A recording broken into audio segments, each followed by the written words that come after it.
С первых дней, с первой нашей встречи в ночь 7 на 8 апреля 2010 года я был против создания Временного правительства.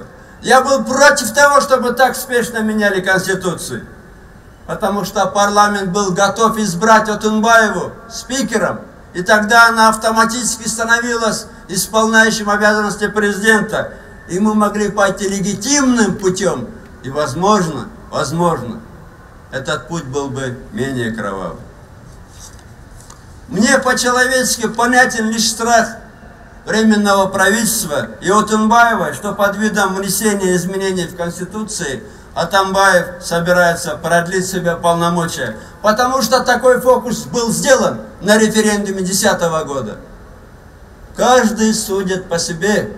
Каждый судит по себе. Потому что в этой Конституции заложены все мины для хаоса. И чтобы не было вертикали власти, и чтобы был бардак. Мы помним бесконечные митинги, перекрытие дорог, захваты районных и областных администраций. Мы это прекрасно помним. Не надо нас пытаться считать за дураков. Этот хаос был остановлен. И был остановлен благодаря выдержке и мудрости народа Кыргызстана. Спасибо нашему мудрому, терпеливому народу.